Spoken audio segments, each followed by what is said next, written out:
Genèse 23. Sarah vécut 127 ans. Elle mourut à Kiriath Arba, c'est-à-dire Hébron, dans le pays de Canaan.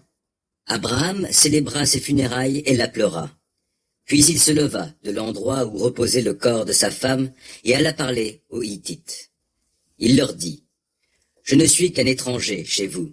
Accordez-moi parmi vous une propriété funéraire pour que je puisse enterrer ma femme qui est morte. » Les Hittites répondirent à Abraham, « Écoute-nous, mon Seigneur. Nous te considérons comme un prince de Dieu au milieu de nous. Ensevelis le corps de ta femme dans la meilleure de nos tombes. Aucun de nous ne te refusera un tombeau pour ensevelir ta femme. » Alors Abraham s'avança et se prosterna devant les Hittites qui habitaient le pays. Puis il leur dit, « Puisque vous me permettez d'enterrer le corps de ma femme, faites-moi la faveur de prier Ephron, fils de Tsoar, de me céder la caverne de Macpéla, qui lui appartient et qui se trouve à l'extrémité de son champ.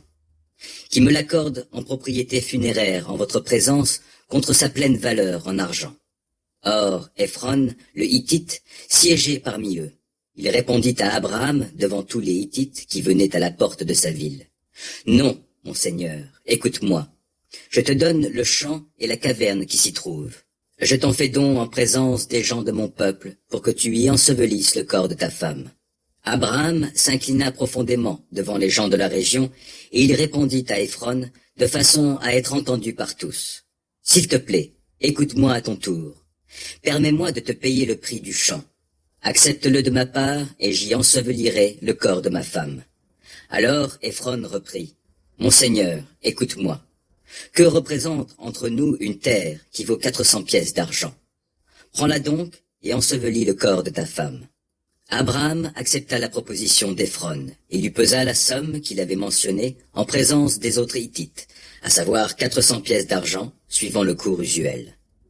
De la sorte, le terrain d'Ephron, qui est à Macpéla, vis-à-vis de Mamré, ainsi que la caverne qui s'y trouvait, et tous les arbres sur le terrain, et ceux qui l'entouraient, passèrent en propriété à Abraham, en présence des Hittites et de tous ceux qui étaient venus à la porte de sa ville.